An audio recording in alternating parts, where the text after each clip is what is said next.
Blog Talk Radio. All aboard! The Clio Exchange Express is leaving the station.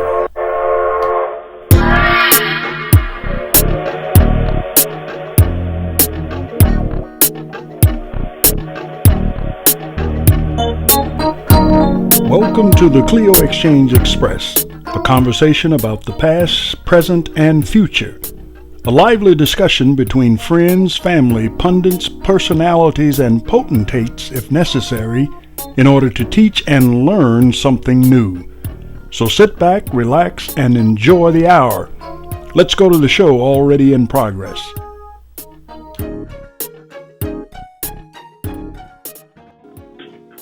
Well, hi there. Welcome on board the Clio Exchange Express. I'm Lou Phillips, one of your host conductors for the day. We're heading out on another life journey, and it's a journey that will educate, inform, and inspire. I'm joined once again by co-conductors George Chandler in London and Rudy Rollins in Las Vegas. What's up, George? How you doing, Phil? It's good to be here. London is still cool. In fact, it's getting almost cold. Oh, temperature is changing. Well, I tell you, George, it's starting to feel that same way on this side of the Atlantic. Yes, indeed. Indeed, I it think is. we've been getting the after effects of that hurricane that passed over there not too long ago. Okay. What about your co-partner? Have you seen him recently? Well, I've been trying to get in touch with him. I'm hoping he can. What is that? Uh-oh. Hey. Boy, let me tell you something, man. You won't believe this, man. I just had a ticker tape parade, and they just crowned me Mr. Living Nice here in Las Vegas, Nevada. And I'm ready to get for this ride, man. You know what I mean? I don't know what y'all doing out there, man, but it's just hot out here. Let's go. That's beautiful. I wish you Nice. could some of it over here. All right. Well, listen, at this place, Rudy, with you just coming in, you also brought with you a stream of jokes that we're trying our best to make them good. So, George, do you have a good one for us tonight? Well, I've got a joke in the form of a question. Oh, okay. Why is it hard to play cards in the jungle? You're too busy looking around. No, there are too many cheetahs. Oh, you know what that deserves? That deserves some help laughing at that. That's good. I've got one I'll just share with you, and it says, and the same kind of thing, George. It's a bad joke. That's why they come in the form of questions and answers, right? Why shouldn't you write with a broken pencil? Why shouldn't you write with a broken pencil? I don't have a clue. Why shouldn't you write with a? Because it's pointless. Come on, guys, give me a little bit, okay? Need some help, man. and listen, it's that kind of bad humor that keeps us anxious about this journey that we're going to get on here, and Lord knows it's one of those that's going to be treacherous along the way, but we're going to make it. But before we get off on the journey, I've got a commentary that our guest next week asked me to share with everyone because he's really concerned about the issues of the day. So let's have a listen, okay? What's up? This is Howard Hewitt, and I'm urging you to get out and vote on November 4th. We need you at the polls. Don't believe the hype. We can make history and change history on November 4th. Get a friend, take him to the polls. God bless you. That's wonderful. Well, we all know how important it is to exercise our constitutional rights, don't we? Absolutely. And along with Howard, we want to encourage everyone to do just that. Now, before we bring our guest either onto the microphone or we begin to talk about our guest for tonight, I want to share with the listening audience the phone numbers that they can call in on in order to participate in this. And we'd like for you to feel at ease about calling in.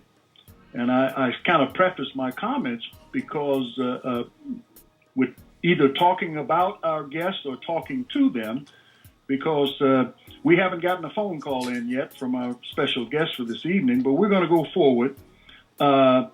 Listening audience, if you get an opportunity after 7:25, please give us a call. The following numbers: area code 646-716-7070, or you can call us toll free at 855-414-6521. Again, you can join the conversation at 7:25 p.m. by calling 646-716-7070 or 855-414-6521. Let's talk about our guest just a little bit and begin to move toward understanding what a wonderful career and a wonderful contribution to the music industry this individual and the group that he belonged to has made. He's one of the founding members of a Windy City group that recorded songs that are permanently fixed in our minds, and music lovers all around the world will pick it up and know it by just the first 5 or 6 notes. The guest tonight also has authored a book, and he's titled it The Last Man Standing. Here's an audio piece that promotes his book, and you'll be introduced to the individual as well as the group.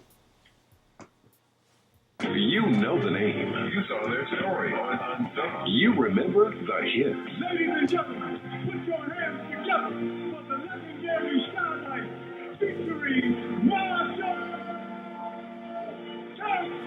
For over 50 years, the legendary Starlights have performed all over the world to standing room only crowds. And now here's a brand new book from the only original remaining member of this fabulous group. The book is entitled Last Man Standing by Marshall Thompson, which chronicles the group's rise to fame with 2 #1 hits and dozens of Billboard Top 10 hits. The Starlights were a force to be reckoned with. Last Man Standing is the story of a personal side of a man who sang about love, romance, and dreams. It will have you laughing out loud one moment and tearing at your heartstrings the very next.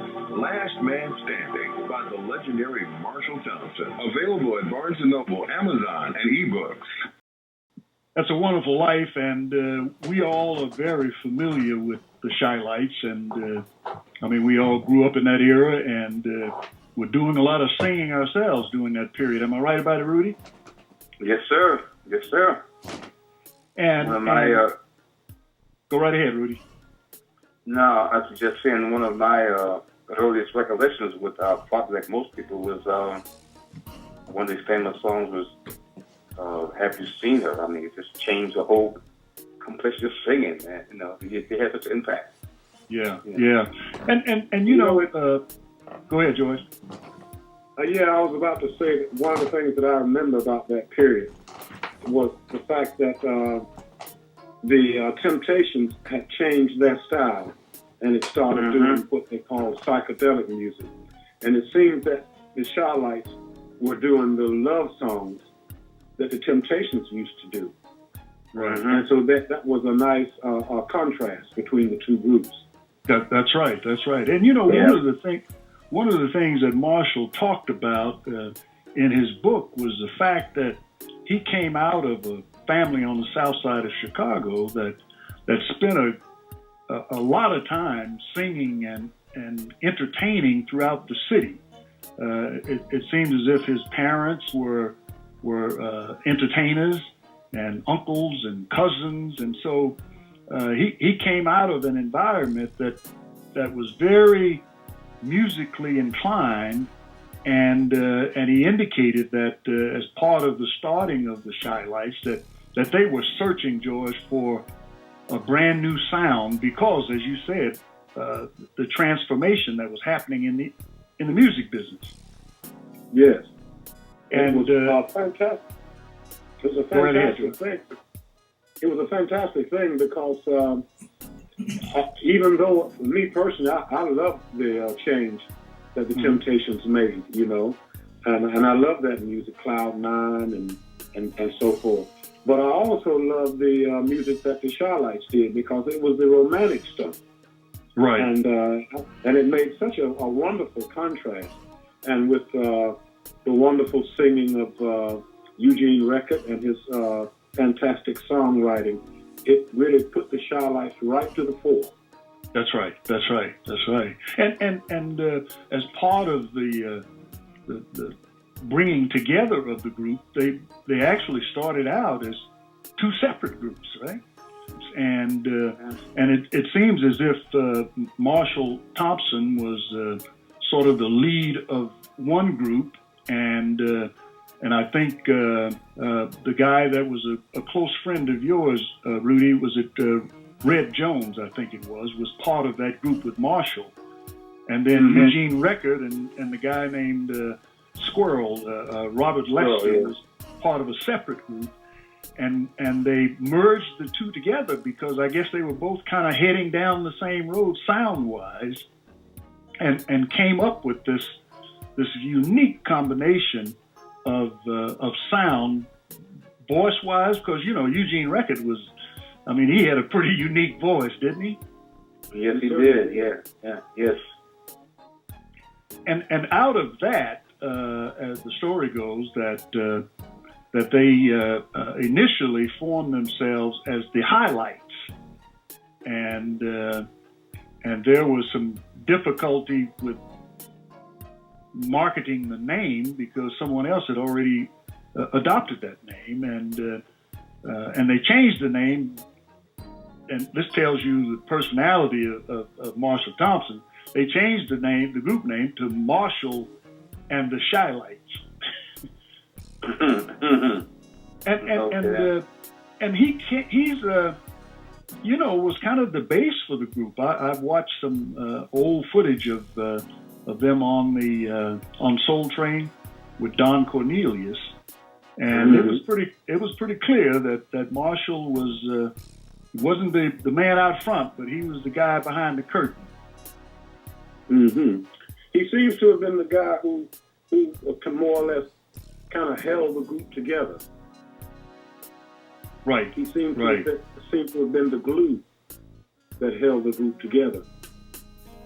That's correct. I mean, it seems that way to me as well. And at the root of his desire to come up with this unique kind of sound, he tells a story that it all emanated out of his love and appreciation for the doo-wop singing style.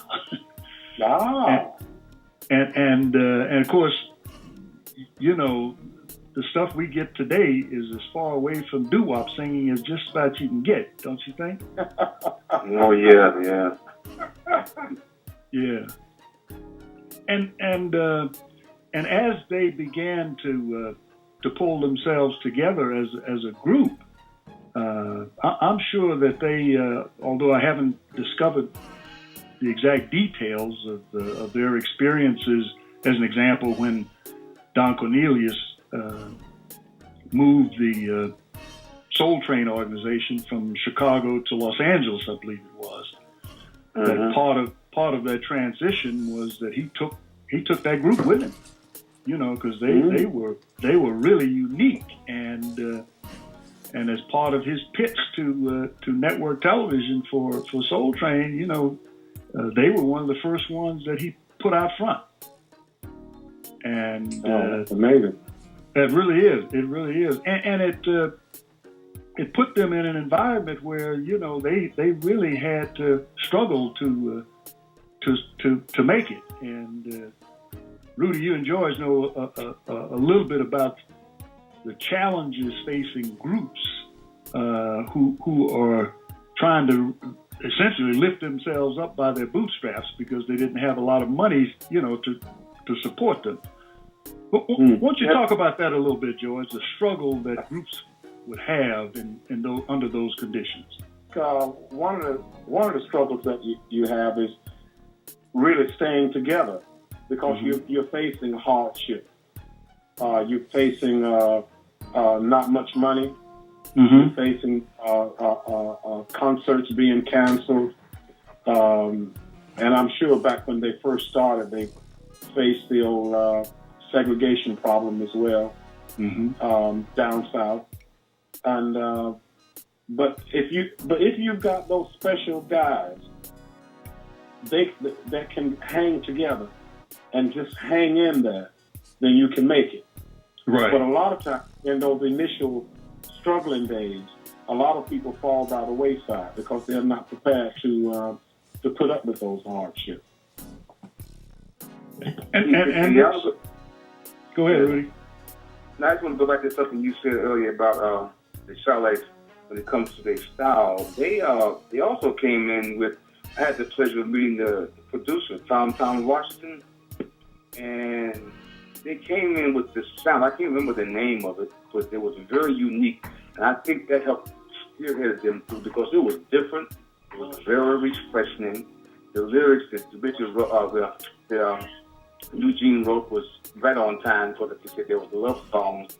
There were songs that offered a little bit of something different at a time when the music business was changing drastically. I mean, it was going through all kind of change, but sometimes the right timing and everything is in place and success happens. I think that's one of the things that happened with the Charlottes because they were just at the right time, the right place, had a very unique sound. It wasn't Chicago sound, it wasn't Motown sound, it was a Tom Washington sound, and that was the thing about them that I think that helped spirit them too. Yeah. They really did have a unique sound, and it almost, when you listen to the music, it almost feels like it's loping, you know. It has a little gallop to it, you know. I mean, all music has rhythm, but theirs had a different pace to it, you know. Yeah, it was in the technique of recording, something with the feedback and with the vibrato. That's the right word to use. We created this distant sound. I mean, I can still hear it in my head. That's how unique it was, and nobody since has ever done that kind of stuff. It's very important in success. You must have an edge on something, and therefore that sound. Yeah, and they also incorporated, it seemed to me, a lot of instruments that were not.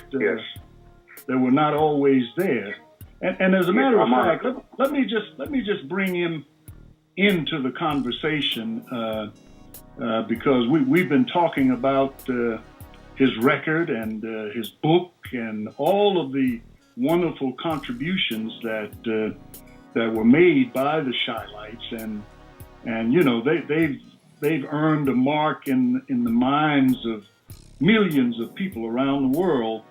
And we could never do it as much justice as he could. And so let me just bring to the microphone someone that I just recently met, and as I told him, I've always loved him through his music, and since we've had a chance to really talk a couple of times, and you'll get the same sense of him once you hear his voice, that I know he's a wonderful person as well. So, ladies and gentlemen, please welcome to the microphone the last man standing, the wonderful group, the Chi-Lites, Mr. Marshall Thompson.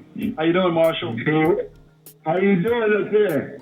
Oh, wonderful, brother, wonderful. We're just so glad you could find the time to come and be with us for a little while. Well, you know I was going to find that time because y'all are beautiful people, so you knew I couldn't wait to get on this on your radio station. Okay, well that's really wonderful, and we just really appreciate you so much. And we're going to begin the process by asking you, and I'm going to get it started if you don't mind. First question I have for you is, in looking at your book, I was really intrigued with what was happening in your household as you were growing up amongst all of that music. And you had no other choice but to become a musician, didn't you? You better believe it. I mean, with a dad being a keyboard player, my mother was a keyboard player, my uncle was a drummer, and my other uncle was played at the circuits on trumpet. I didn't have a choice. No choice at all. And during that time, as I review your book, you guys were being influenced by very well-known entertainers of that era, were you not? Oh yeah, I mean, I used to go with my dad. You know, he played with Count Baker, all the fellas there, and we went to Red Fox. He was playing with them on the shows, and Disc Gillespie. Quite a few. Oh, that's wonderful. That's wonderful.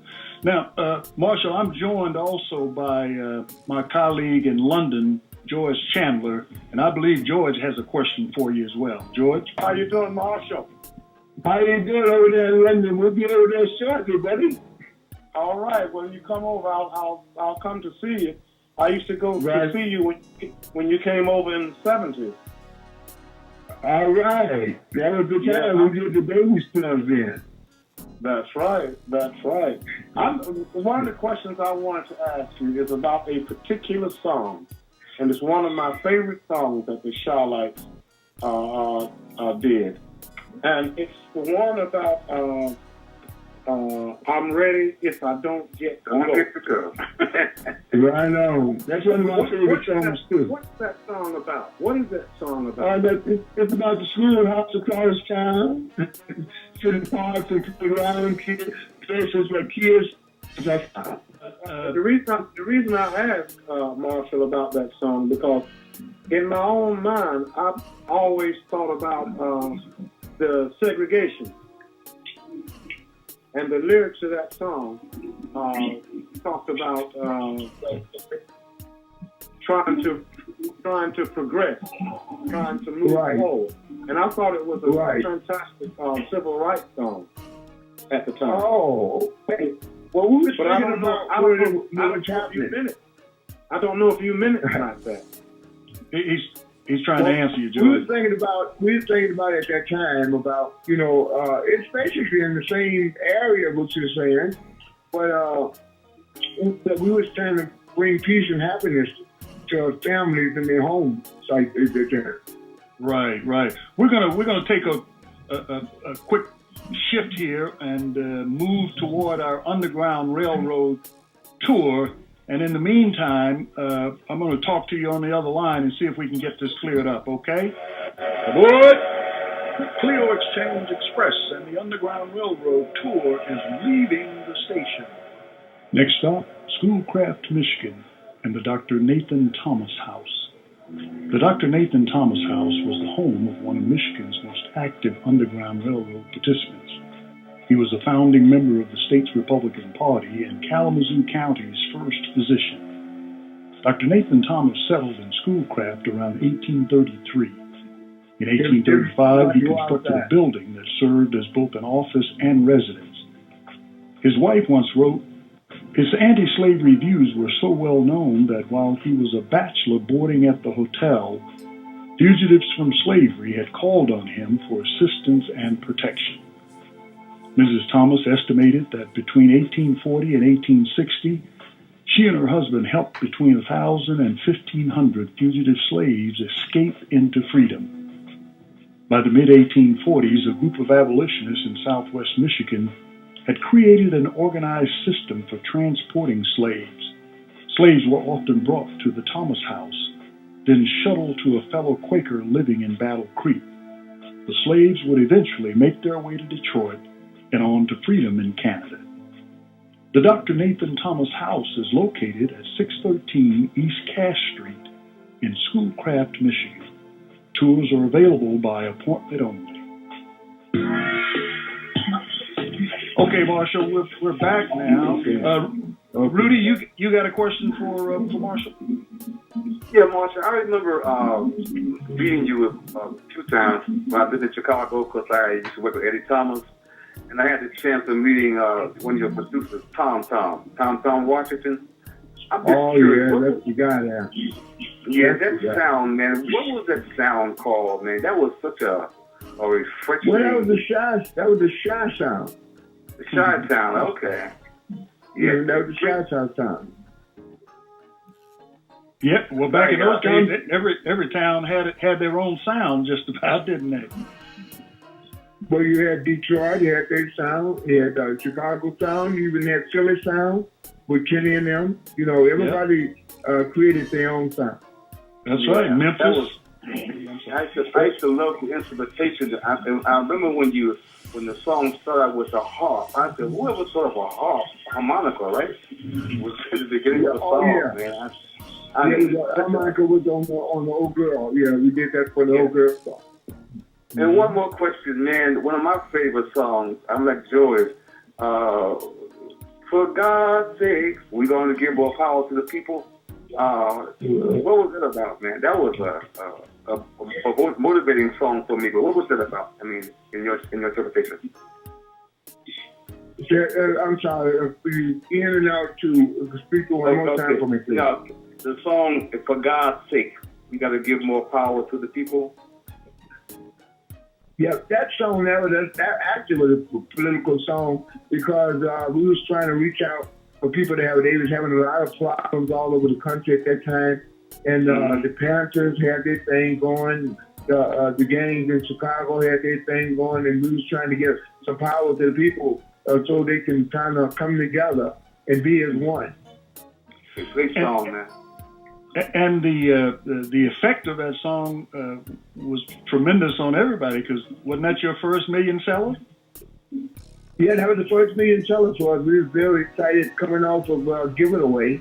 Give It Away was our first hit, but the first big record was Give More Power to the People. Okay. How impactful was Gladys Knight in your career? Well, Gladys, I was a drummer. That's how I got my job. They used to throw me out in the snow on my head back at the Wrigley Theater. And I used to try to sneak in. I used to sneak in there with my drum thing. And they always throw me out. So what I did, I waited till the police that threw me out every day.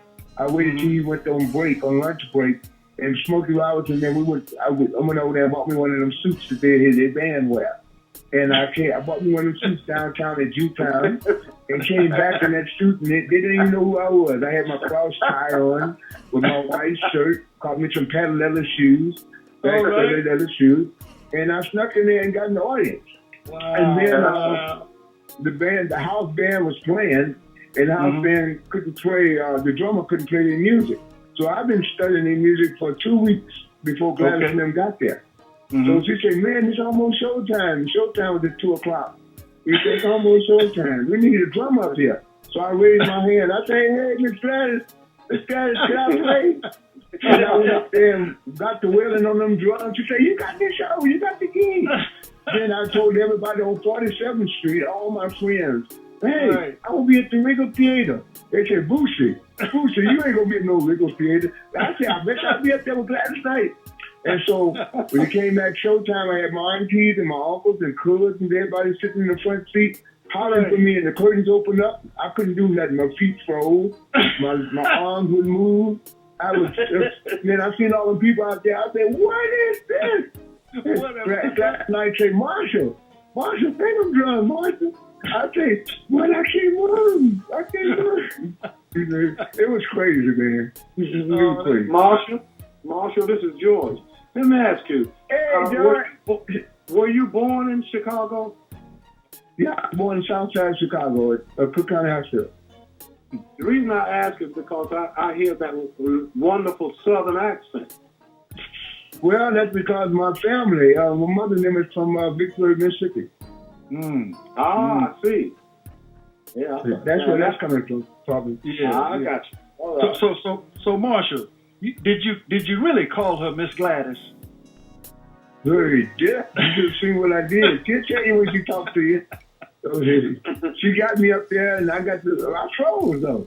The curtain opened up. I seen all the people out there. I ain't never been on no stage like that playing no drums. And the curtain opened up, and I looked out there. I said, "Whoa!" So Bob said, "Marshall, play the drum." How old were you, Marshall?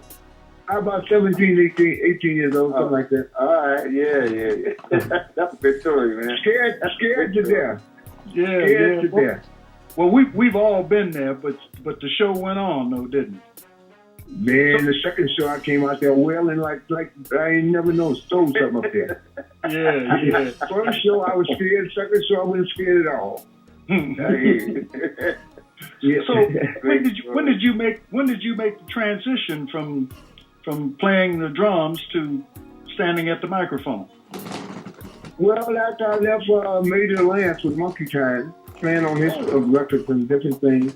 After I left Major Lance and who else? I think Lee Dorsey and the Staple Singers.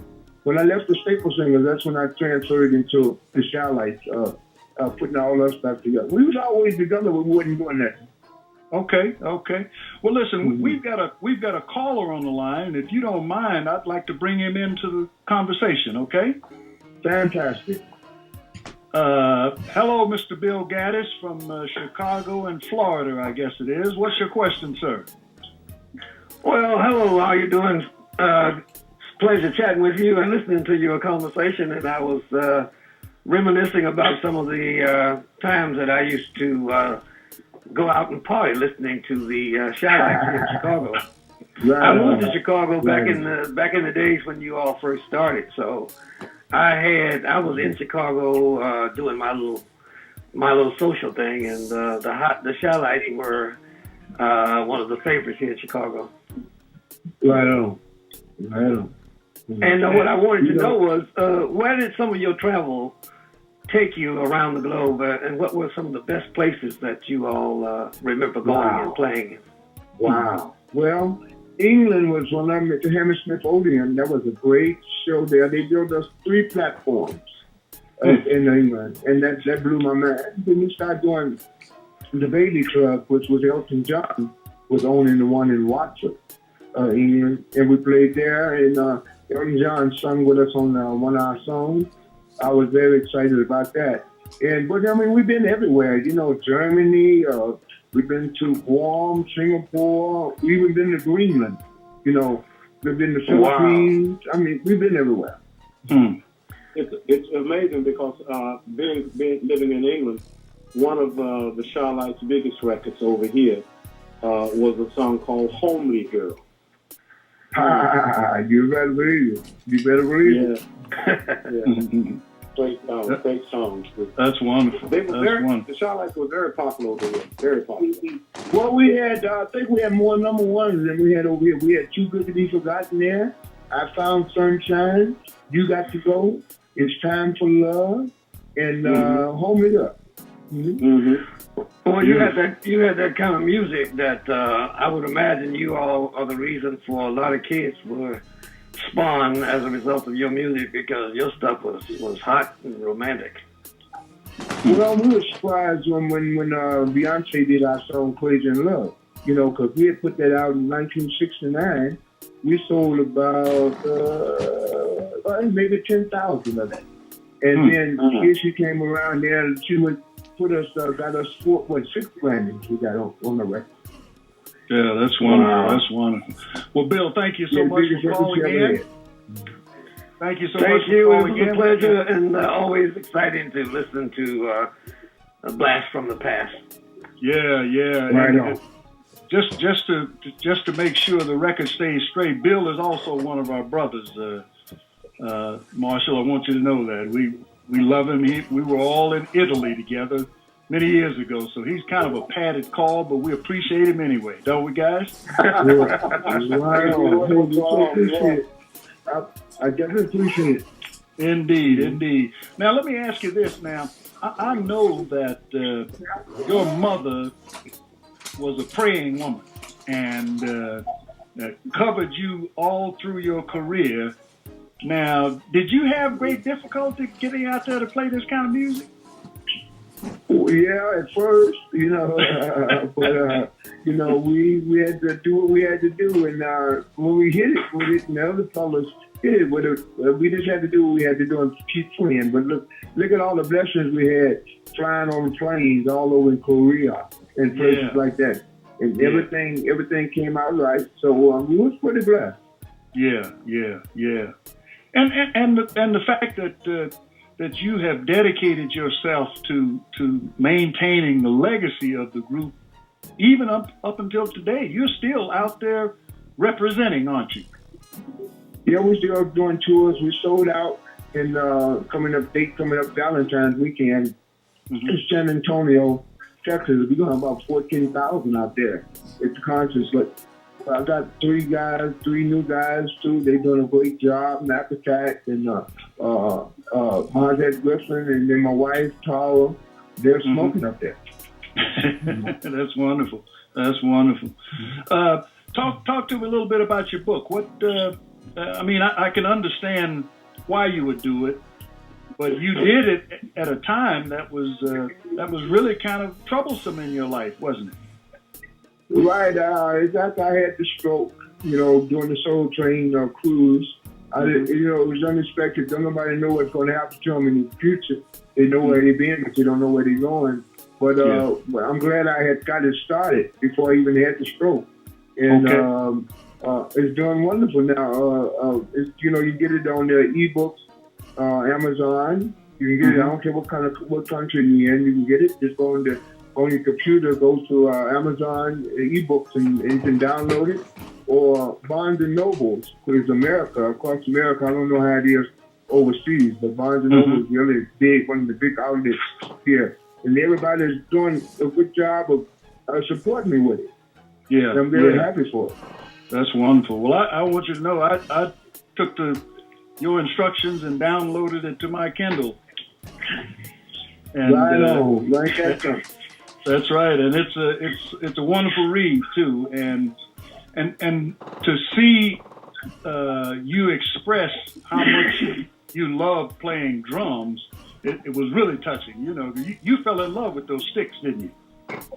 Well, I've been playing drums since I was 3 years old. So everybody in my family, all the boys, when you turn 3, you had to put some drumsticks in your hand. Marshall, this is George again.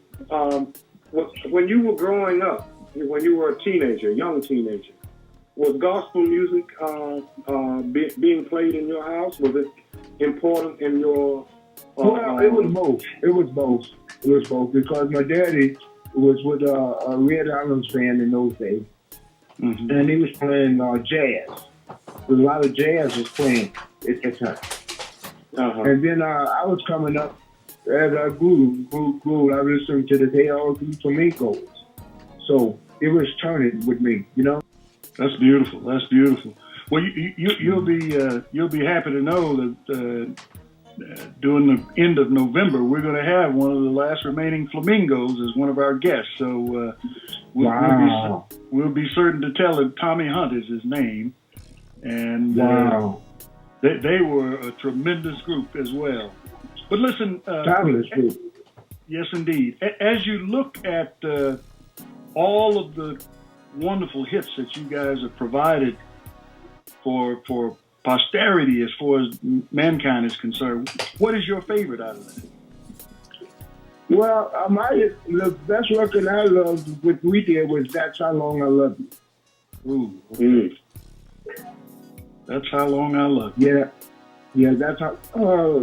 It's been sampled by Jay-Z. December 4th record was sampled by That's How Long I Love You, and Michelle Perez, whatever her name is now, so Michelle, she's sampled it as well.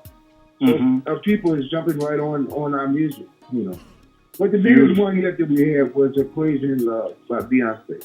Okay. Okay. Beautiful. Hey, Marshall, this is Rudy. How you doing? Like most groups, man, who was in your early days? Who was the group that you patterned yourself off on? You liked the most back in the day?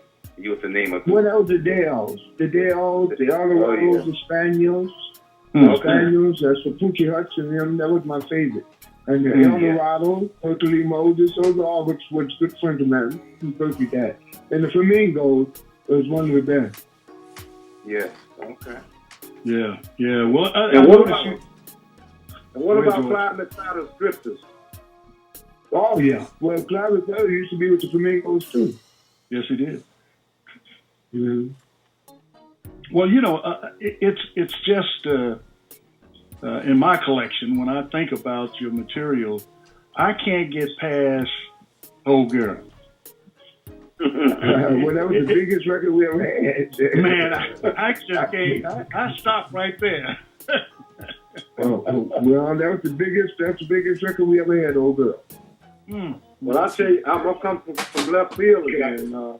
One of my favorite Starlights records was not a huge hit, but I loved it. That will never be in a piece until God. That will never be in a piece. Wow. Yeah. Me too, George. Yeah. That's great. Well, We was on the one with that. You did what? I said we was on the one with the "That Will Never Be in a Piece." You know. Okay. Beautiful.